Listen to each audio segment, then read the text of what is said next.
Assalamualaikum warahmatullahi wabarakatuh. Izin memperkenalkan diri, nama saya Jessica Anissa Mega Mandayanti, Fakultas Tarbiyah dan Keguruan di bawah bimbingan Bapak Dr. Haji Aep Saifuddin DRS MAG dan Bapak Dr. Helmi Aziz SPDI MPDI.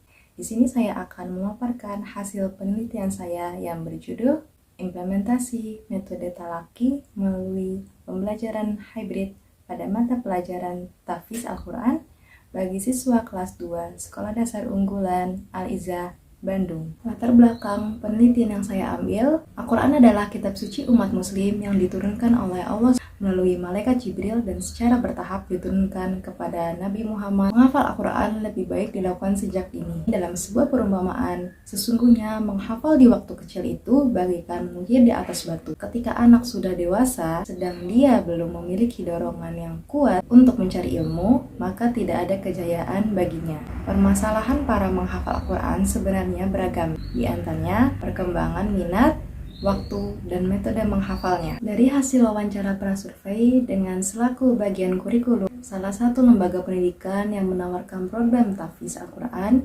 sebagai salah satu mata pelajaran adalah Sekolah Dasar Unggulan Al-Izzah, Bandung. Adapun target hafalan pilihan yaitu ada Ar-Rahman, Al-Waqiah, dan semua itu program Tahfiz Al-Quran tujuan untuk turut serta menjaga Al-Quran dengan cara menghafal Al-Quran. Saat ini seluruh dunia dihebohkan dengan hadirnya virus bernama Corona telah mempengaruhi banyak bidang kehidupan, mulai dari bisnis hingga pendidikan. Oleh karena itu, semua sekolah perlu melakukan kegiatan pembelajaran hybrid. Adapun tujuan penelitian yang saya ambil, yang pertama untuk mengetahui perencanaan, yang kedua untuk mengetahui pelaksanaan, yang ketiga untuk mengetahui evaluasi dan hasil, dan keempat mengetahui faktor pendukung dan penghambat. Berdasarkan hasil penelitian melalui observasi proses pembelajaran, wawancara, dan studi dokumentasi yang dilakukan di Sekolah Dasar Unggulan Al-Izzah, Bandung, menghasilkan beberapa data yaitu komponen yang terdapat dalam perencanaan pembelajaran metode Talaki secara hybrid bermula dari pembuatan RPP atau rencana pelaksanaan pembelajaran namun tidak berkewajiban dalam membuat RPP. Adapun perencanaan materi yang akan diberikan kepada peserta didik,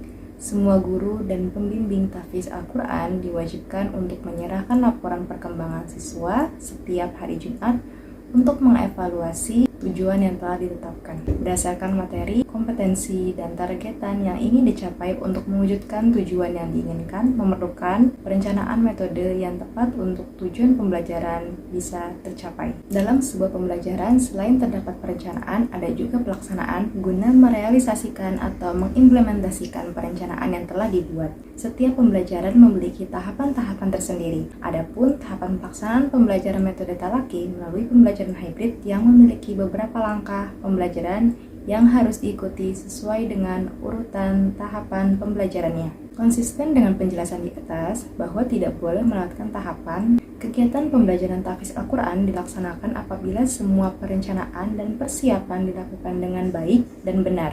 Kegiatan pembelajaran adalah suatu proses melibatkan serangkaian kegiatan bagi guru dan siswa berdasarkan keterkaitan yang terjadi untuk mencapai tujuannya. Kegiatan pembelajaran Tahfiz Al-Quran ini dilakukan di bawah bimbingan seorang guru. Kegiatan ini merupakan langkah terakhir yang dilakukan guru Tahfiz untuk menilai hasil belajar siswa.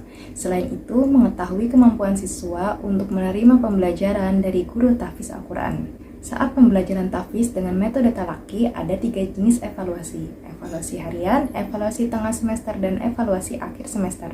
Adapun perkembangan pembelajaran kelas 2 yang berdasarkan hasil pembelajaran selama 1 semester, saya mengambil data per semester karena targetan pembelajaran metode Talaki ini standarnya per semester.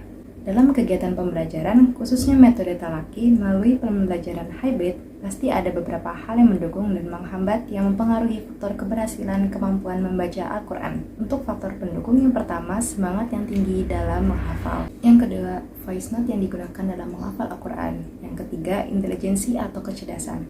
Untuk selanjutnya ada faktor penghambat. Yang pertama, kurangnya tatap muka. Yang kedua, kesibukan orang tua. Dan yang ketiga, orang tua kurang mahir dalam membaca Al-Quran. Keempat, tidak efektifnya penggunaan media voice note dalam kegiatan setoran hafalan Al-Quran. Dan yang terakhir, rasa malas dan bosan. Dari hasil penelitian dapat saya simpulkan bahwa dalam perencanaan pembelajaran tahfiz Al-Quran dengan metode talaki berpedoman pada aturan-aturan yang sudah ditetapkan oleh modul. Dalam pelaksanaannya sudah terlaksana dengan baik sesuai yang sudah disusun dalam modul dengan menggunakan Google Meet bagi yang online dengan melaksanakan 7 tahapan serta menggunakan pendekatan klasikal dan dilengkapi buku ajar seperti Iqra ataupun Al-Quran. Dalam evaluasi terdapat 3 jenis, yaitu evaluasi harian, evaluasi tengah semester, dan evaluasi akhir semester. Dalam faktor pendukung dan penghambat, banyak kenyataannya masih banyak faktor penghambat dibanding faktor pendukung, sehingga hasilnya belum maksimal. Demikian hasil presentasi penelitian saya. Lebih dan kurangnya saya minta maaf. Saya cukupkan. Terima kasih. Wassalamualaikum warahmatullahi wabarakatuh.